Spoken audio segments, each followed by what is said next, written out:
ஓம் சாந்தி 20/12/2023. இனிமையான குழந்தைகளே, தமது கம்பீரமான நடத்தையின் மூலம் சேவை செய்ய வேண்டும். ஸ்ரீமத் படி புத்தியை தெளிவானதாக ஆக்க வேண்டும். தாய்மார்களுக்கு மதிப்பளிக்க வேண்டும். கேள்வி: எந்த கடமை தந்தையுடையது? அது எந்த மனிதருடையதும் அல்ல.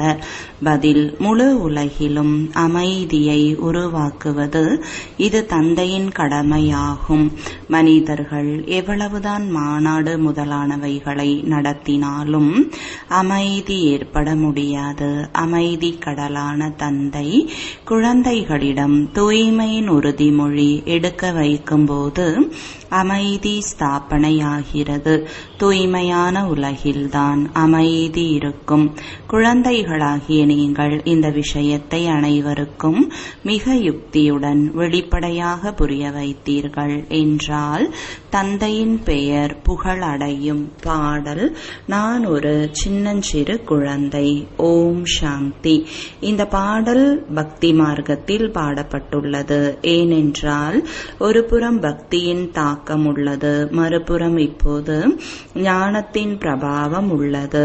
பக்தி மற்றும் ஞானத்திற்கு இடையில் இரவுக்கும் பகலுக்குமான வித்தியாசம் உள்ளது. என்ன வித்தியாசம்? இது மிகவும் சகஜமானது. பக்தி இரவாகவும் ஞானம் பகலாகவும் உள்ளது. பக்தியில் துக்கம் உள்ளது. பக்தர்கள் துக்கமடையும் போது பகவானை அழைக்கின்றனர்.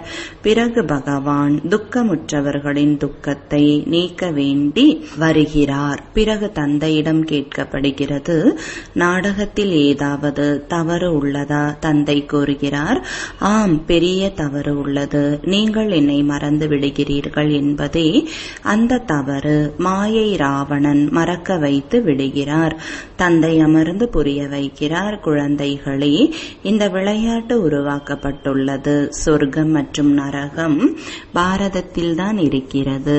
யாராவது இறந்தார்கள் என்றால் சொர்க்கவாசி ஆகிவிட்டார் என்று பாரதத்தில் தான் கூறுகின்றனர். சொர்க்கம் அல்லது வைகுண்டம் எப்போது இருக்கும் என்பது தெரியாது. சொர்க்கம் இருக்கும்போது மனிதர்கள் கண்டிப்பாக மறுபிறவிகளை சொர்க்கத்தில் தான் எடுப்பார்கள். இப்போது நரகமாகத்தான் உள்ளது. சொர்க்கம் உருவாகும் வரை மனிதர்கள் கண்டிப்பாக மறுபிறவியை நரகத்தில் தான் எடுப்பார்கள். மனிதர்கள் இந்த விஷயங்களை தெரிந்து கொள்வது இல்லை. ஒன்று ஈஸ்வரிய சம்பிரதாயம் அல்லது ராமனின் சம்பிரதாயம், மற்றொன்று ராவண சம்பிரதாயம். சத்யுக திரேதா யுகத்தில் ராமனின் சம்பிரதாயம், அவர்களுக்கு துக்கம் எதுவும் கிடையாது. அசோகவனத்தில் இருப்பார்கள். பிறகு அரை கல்பத்திற்கு பின்னர் ராவண ராஜ்யம் துவங்குகிறது.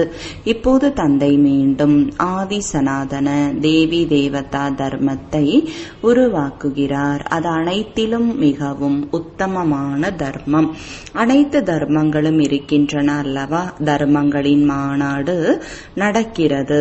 பாரதத்தில் பல தர்மத்தவர்கள் வருகின்றனர், மாநாடுகள் நடத்துகின்றனர். இப்போது தர்மங்களை ஏற்றுக்கொள்ளாத பாரதவாசிகள் என்ன மாநாடு நடத்துவார்கள்? உண்மையில் பாரதத்தின் பழமையான தர்மம் ஆதி சனாதன தேவி தேவதா தர்மம்தான் ஆகும்.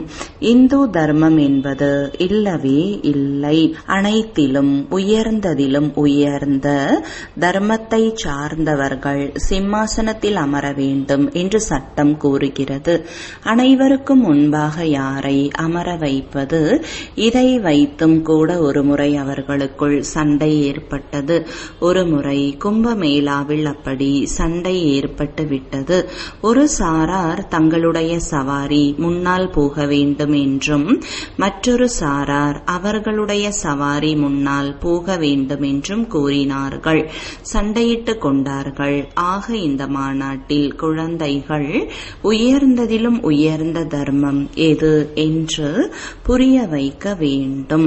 அவர்களுக்கு தெரியாது ஆதி சனாதனம்தான் தேவி தேவதா தர்மம். அது இப்போது மறைந்து விட்டுள்ளது.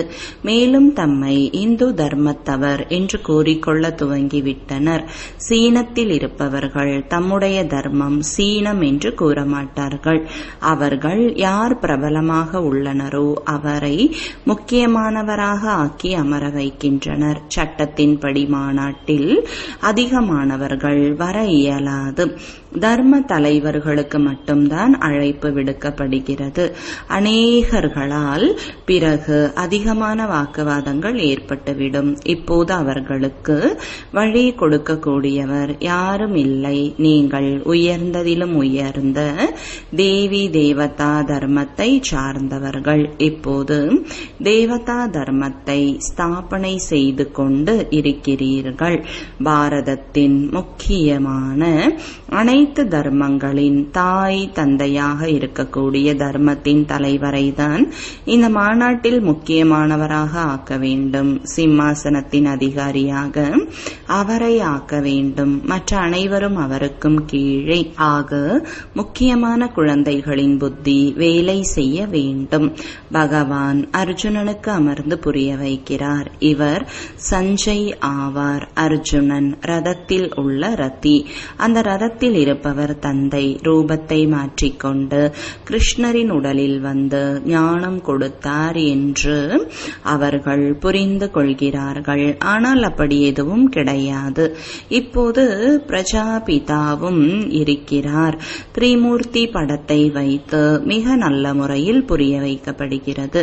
திரிமூர்த்தி படத்திற்கு மேலே சிவபாபாவின் படம் கண்டிப்பாக இருக்க வேண்டும். அவர் சூட்சுமவதனத்தின் படைப்பு. இந்த விஷ்ணு பாலனை செய்பவர் என்று குழந்தைகள் புரிந்துள்ளனர். பிரஜாபிதா பிரம்மா ஸ்தாபனை செய்பவர் ஆக அவருடைய படமும் தேவை. இது பெரிதும் புரிந்து கொள்ள வேண்டிய விஷயம். பிரஜாபிதா பிரம்மா கண்டிப்பாக இருக்கிறார் என்று புத்தியில் இருக்கிறது. விஷ்ணுவும் தேவை. யார் மூலம் ஸ்தாபனை செய்விக்கிறாரோ அவர் மூலமே பாலனையும் செய்விப்பார். பிரம்மாவின் மூலம் ஸ்தாபனை செய்விக்கிறார். பிரம்மாவுடன் சரஸ்வதி முதலான குழந்தைகளும் உள்ளனர். உண்மையில் இவர் கூட தூய்மையற்ற நிலையிலிருந்து தூய்மையானவராக ஆகிக் கொண்டிருக்கிறார். ஆக மாநாட்டில் ஆதி சனாதன தேவி தேவதா தர்மத்தின் தலைவியாக ஜெகதம்பா இருக்க வேண்டும். ஏனென்றால் மாதர்களுக்கு மிகவும் மரியாதை இருக்கிறது. ஜெகதம்பாவின் விழா மிக பெரியதாக நடக்கிறது. அவர் ஜெகத் பிதாவின் மகளாவார். இப்போது ஆதி சனாதன தேவி தேவதா தர்மம் ஸ்தாபனையாகிக் கொண்டிருக்கிறது. கீதையின் அத்தியாயம் மீண்டும் நடந்து கொண்டு இருக்கிறது. அதே மகாபாரத சண்டை முன்னால் இருக்கிறது. கீழான உலகத்தை உயர்ந்த உலகமாக மாற்றுவதற்காக தான் நான் ஒவ்வொரு கல்பத்திலும் சங்கம யுகத்தில் வருகிறேன் என்று தந்தை கூறுகிறார். ஞானத்தின் கடவுள் என்று ஜெகதம்பா பாடப்பட்டுள்ளார். அவருடன் ஞான கங்கையரும் உள்ளனர். அவருக்கு இந்த ஞானம் எங்கிருந்து கிடைத்தது என்று அவர்களிடம் கேட்கலாம். ஞானம் நிறைந்த இறை தந்தை ஒருவர்தான் ஆவார். அவர் எப்படி ஞானத்தை கொடுப்பார்? கண்டிப்பாக அவர் ஷரீரத்தை எடுக்க வேண்டும். ஆக பிரம்மாவின் கமல வாய் மூலம் கூறுகிறார். இந்த மாதர்கள் அமர்ந்து புரிய வைப்பார்கள். பெரிய தர்மம் எது என்பது மாநாட்டில் அவர்களுக்கு தெரிய வேண்டும் அல்லவா? நாம் ஆதி சனாதன தேவி தேவதா தர்மத்தை சார்ந்தவர்கள் என்று யாரும் புரிந்து கொள்வதே இல்லை. இந்த தர்மம் மறைந்து விடும்போது நான் வந்து மீண்டும் உருவாக்குகிறேன் என்று தந்தை கூறுகிறார். இப்போது தேவதா தர்மம் இல்லை. மற்ற 3 தர்மங்கள் வளர்ச்சி அடைந்து கொண்டே இருக்கிறது. ஆக கண்டிப்பாக தேவி தேவதா தர்மத்தை மீண்டும் உருவாக்க வேண்டியுள்ளது. பிறகு இந்த எல்லா தர்மங்களும் இருக்கவே போவது இல்லை. தந்தை ஆதி சனாதன தேவி தேவதா தர்மத்தை உருவாக்க வருகிறார். அமைதியை எப்படி உருவாக்க முடியும் என்பதை குழந்தைகளாகிய நீங்கள்தான் கூற முடியும். பரமபிதா பரமாத்மா தான் அமைதி கடல். ஆக அவர் கண்டிப்பாக அமைதியை உருவாக்குகிறார். அவர்தான் ஞானக்கடல், சுகக்கடல் ஆவார். பதீத பாவனா வாருங்கள், வந்து பாரதத்தில் தூய்மையான ராமராஜ்யத்தை உருவாக்குங்கள் என்று பாடவும் செய்கின்றனர். அவர்தான் அமைதி நிறைந்ததாக உருவாக்குவார். இது தந்தையின் கடமை. நீங்கள் அவர் வழிப்படி நடப்பதன் மூலம் உயர்ந்த பதவியை அடைகிறீர்கள். யார் என்னுடையவராக ஆகின்றனரோ, ராஜயோகத்தை கற்கின்றனரோ மற்றும் பாபா நாங்கள் தூய்மை அடைந்து 21 பிறவிகளுக்கான ஆஸ்தியை எடுப்போம் என்று தூய்மையின் உறுதிமொழி எடுக்கின்றனரோ அவர்கள்தான் எஜமானர் ஆவார்கள். தூய்மையற்றவரிலிருந்து தூய்மையானவராக ஆவார்கள். அனைவரையும் விட உயர்ந்தவர்களாகிய லக்ஷ்மி நாராயணன் தூய்மையானவர்கள். பிறகு இப்போது தூய்மையான உலகம் உருவாகி கொண்டு இருக்கிறது. நீங்கள் அமைதிக்காக மாநாடு நடத்தி கொண்டு இருக்கிறீர்கள். ஆனால் மனிதர்கள் அமைதியை ஏற்படுத்த மாட்டார்கள். இது அமைதி கடலாகிய தந்தையின் வேலை. மாநாட்டில் பல மனிதர்கள் வருவார்கள், பலரும் உறுப்பினர்கள் ஆவார்கள் எனும்போது அவர்களுக்கு வழியும் கொடுக்க வேண்டியிருக்கும்.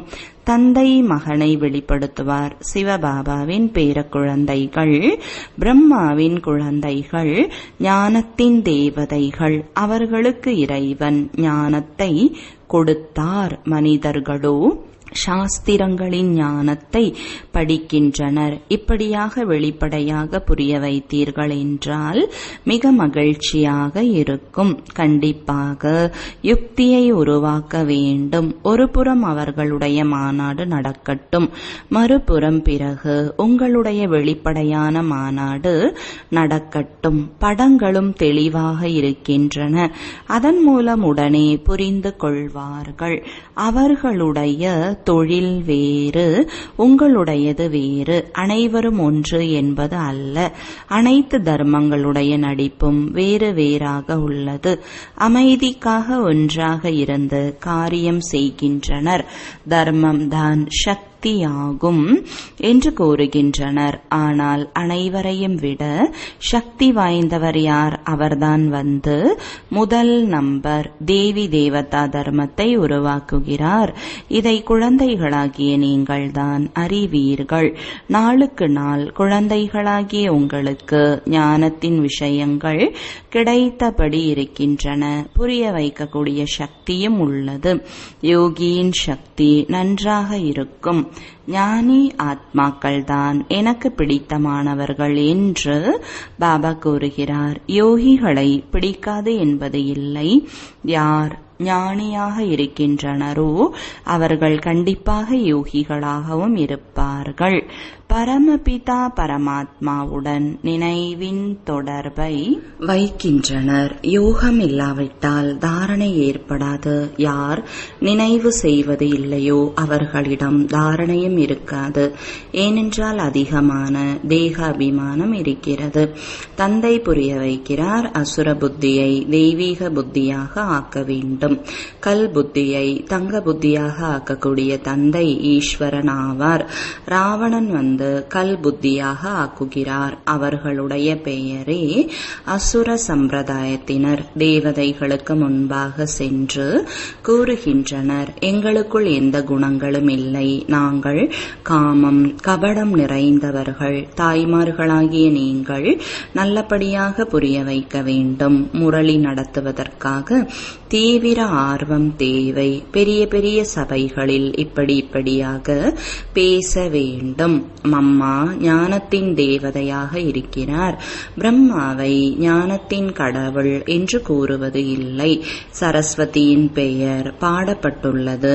யாருக்கு என்ன அடைமொழி உள்ளதோ அதைதான் வைப்பார்கள். மாதர்களுடைய பெயரை புகழடைய செய்ய வேண்டும். பல கோபர்களுக்கு தேக அபிமானம் அதிகமாக உள்ளது. பிரம்மா குமாரர்களாகிய நாம் ஞானத்தின் கடவுள் இல்லையா என்பது போல புரிந்து கொள்கிறார்கள். பிரம்மாவே தன்னை ஞானத்தின் கடவுள் என்று கூறுவது இல்லை. மாதர்கள் மீது மிக மதிப்பு வைக்க வேண்டும். இந்த தாய்மார்கள்தான் வாழ்க்கையை சீர்படுத்த கூடியவர்கள். மனிதரிலிருந்து தேவதைகளாக ஆக்கக்கூடியவர்கள். தாய்மார்களும் உள்ளனர், குமாரிகளும் உள்ளனர்.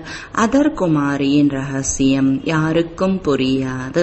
திருமணமானவர்களாக இருப்பார்கள், இருந்தாலும் கூட பிரம்மா குமாரிகளாக இருக்கின்றனர். இவை மிகவும் அதிசயமான விஷயங்கள். யார் தந்தையிடமிருந்து ஆஸ்தி எடுக்க வேண்டுமோ அவர்கள் புரிந்து கொள்கிறார்கள். மற்றபடி யாருடைய அதிர்ஷ்டத்திலாவது இல்லை என்றால் அவர்கள் என்ன புரிந்து கொள்வார்கள்? வரிசைப்படியான பதவிகள் கண்டிப்பாக உள்ளன. அங்கும் கூட சிலர் தாசதாசியாக இருப்பார்கள், சிலர் பிரஜைகளாக இருப்பார்கள். பிரஜைகளும் தேவை. மனித சிருஷ்டி வளர்ந்து கொண்டே இருக்கும்போது பிரஜைகளும் அதிகரித்து கொண்டே இருப்பார்கள். ஆக இப்படிப்பட்ட மாநாடுகள் நடக்கும்போது அதற்காக தம்மை முக்கியமானவர்களாக கருதுபவர்கள் தயாராக இருக்க வேண்டும். ஞானம் இல்லாதவர்கள் சிறுவர்களைப் போல இருக்கின்றனர். அவ்வளவு புத்தி இல்லை. பார்க்கும்போது பெரியவர்களாக இருக்கின்றனர், ஆனால் புத்தி இல்லை. அவர்கள் சிறுவர்கள். சிலருடைய புத்தி மிக நன்றாக உள்ளது. அனைத்திற்கும் ஆதாரம் புத்தி. சின்னஞ்சிறியவர்கள் கூட வேகமாக சென்று விடுகின்றனர். சிலர் புரிய வைப்பதில் மிக இனிமையாக இருக்கின்றனர், மிகவும் ராயலாக பேசுகின்றனர். இவர்கள் தெளிவான குழந்தைகள் என்று புரிந்து கொள்வார்கள். நடத்தையின் மூலம் கூட வெளிப்படுகிறது அல்லவா? குழந்தைகளின் நடத்தை மிக ராயலாக இருக்க வேண்டும். ராயலாக இல்லாத எந்த காரியமும் செய்யக்கூடாது. பெயரை கெடுப்பவர்கள் உயர்ந்த பதவியை அடைய முடியாது. சிவபாபாவின் பெயரை கெடுக்கின்றனர் என்றால் தந்தைக்கும் புரியாதவர்களுக்கு புரிய வைக்கக்கூடிய உரிமை இருக்கிறது. நல்லது, இனிமையிலும் இனிமையான தேடி கண்டெடுக்கப்பட்ட செல்லமான குழந்தைகளுக்கு தாயும் தந்தையுமான பாப்தாதாவின் அன்பு நினைவுகளும் காலை வணக்கங்களும். ஆன்மீக குழந்தைகளுக்கு ஆன்மீக தந்தையின் வணக்கங்கள். ஆன்மீக தந்தைக்கு ஆன்மீக குழந்தைகளின் அன்பு நினைவுகளும் வணக்கங்களும். இரவு வகுப்பு. ஜீவ ஆத்மாக்களாகிய நாம் பரமபிதா பரமாத்மாவிற்கு முன்னால் அமர்ந்திருக்கிறோம் என்று குழந்தைகளாகிய நீங்கள் இப்போது புரிந்து கொள்கிறீர்கள். இதுதான் மங்களகரமான சந்திப்பு என்று கூறப்படுகிறது. மங்களம் பகவான் விஷ்ணு என்று பாடப்படுகிறது. இப்போது சந்திப்பின் மங்களம் உள்ளது அல்லவா? பகவான் விஷ்ணு குலத்தின் ஆஸ்தியை கொடுக்கிறார். ஆகையால் அவர் மங்களம் பகவான் விஷ்ணு என்று கூறப்படுகிறார். தந்தை ஜீவ ஆத்மாக்களை சந்திக்கும் போது அந்த சந்திப்பு மிகவும் அழகாக உள்ளது. நாம் ஈஸ்வரனிடம் இருந்து நம்முடைய ஆஸ்தியை எடுப்பதற்காக இப்போது ஈஸ்வரிய குழந்தைகளாக ஆகியுள்ளோம் என்று நீங்கள் புரிந்து கொள்கிறீர்கள். ஈஸ்வரனுடைய ஆஸ்திக்கு பிறகு தெய்வீக ஆஸ்தி கிடைக்கிறது, அதாவது சொர்க்கத்தில் மறுபிறவி கிடைக்கிறது என்பதை குழந்தைகள் அறிவீர்கள். ஆக குழந்தைகளாகிய உங்களுக்கு மகிழ்ச்சியின் அளவு அதிகரிக்க வேண்டும். உங்களை போன்ற மகிழ்ச்சியின் அதிர்ஷ்டம் நிறைந்தவர்களாகவும் சௌபாகியசாலிகளாகவும் வேறு யாரும் கிடையாது. உலகத்தில் பிராமண குலத்தினரை தவிர வேறு யாரும் பாக்கியசாலியாக முடியாது. விஷ்ணு குலம் இரண்டாவது நம்பர் ஆகிவிட்டது. அது தெய்வீக மடியாக ஆகிவிட்டது. இப்போது ஈஸ்வரிய மடியாகும். இது உயர்வானது அல்லவா? தில்வாடா ஆலயம் ஈஸ்வரிய மடியின் கோவில். அம்பாளின் ஆலயங்கள் கூட இருக்கின்றன. அவை இந்த அளவு சங்கமயுகத்தின் காட்சியை காட்டுவது இல்லை. இந்த தில்வாடா ஆலயம் சங்கமயுகத்தின் காட்சியை தன்மையை காட்டுகிறது. குழந்தைகளுக்கு உள்ள புத்திசாலித்தனம் வேறு எந்த மனிதர்களுக்கும் இருக்க முடியாது. பிராமணர்களாகிய உங்களுக்கு இருக்கும் புத்திசாலித்தனம் தேவதைகளுக்கு கூட இல்லை.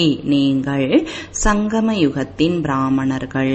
அவர்கள் சங்கம யுகத்தின் பிராமணர்களை புகழ் பாடுகின்றனர். பிராமணர்களே தேவதைகளாக ஆகின்றனர் என்று கூறுகின்றனர். இப்படிப்பட்ட பிராமணர்களுக்கு வணக்கம். பிராமணர்கள்தான் நரகத்தை சொர்க்கமாக ஆக்கக்கூடிய சேவையை செய்கின்றனர். இப்படிப்பட்ட குழந்தைகளுக்கு வணக்கம் தெரிவிக்கின்றனர். நல்லது. இரவு வணக்கம். தாரணைக்கான முக்கிய சாரம். ஒன்றாவது, தந்தைக்கு அன்பானவர் ஆவதற்காக ஞானி மற்றும் யோகியாக ஆக வேண்டும். தேக உணர்வில் இருக்கக்கூடாது. முரளி நடத்துவதில் அதிக ஆர்வம் இருக்க வேண்டும். தனது தந்தையின் மூலம் தனது நடத்தையின் மூலம் தந்தையை வெளிப்படுத்த வேண்டும். பேச்சுவார்த்தை மிக இனிமையாக இருக்க வேண்டும். வரதானம், கர்மபோகத்தை கர்மயோகமாக மாற்றி சேவைக்கு நிமித்தமாக கூடிய பாக்கியம் நிறைந்தவர் ஆகுக. விளக்கம், உடலின் கணக்கு வழக்கு ஒருபோதும் பிராப்தி அல்லது புருஷார்த்தத்தின் மார்க்கத்தில் தடையாக அனுபவமாக கூடாது. உடல் ஒருபோதும் சேவையினால் வஞ்சிக்கப்பட்டதாக ஆகக்கூடாது. பாக்யவான் ஆத்மா கர்மயோகத்தின் சமயத்திலும் கூட ஏதாவது ஒரு விதத்தில் சேவைக்கு நிமித்தமாகி விடுவார். கர்மபோகம் சிறியதாக இருந்தாலும் பெரியதாக இருந்தாலும் அதன் கதையை விஸ்தாரமாக ஆக்காதீர்கள். அதை வர்ணனை செய்வது என்றால் சமயம் சக்தியை வீணாக்குவது. யோகி வாழ்க்கை என்றால் கர்மபோகத்தை கர்மயோகமாக மாற்றிவிடுவது. இதுதான் பாக்கியம் நிறைந்தவரின் அடையாளம். ஸ்லோகன், திருஷ்டியில் இரக்கம் மற்றும் சுபபாவனை இருக்குமானால் அபிமானம் அல்லது அவமானத்தின் பார்வை முடிந்து போகும். ஓம் சாந்தி.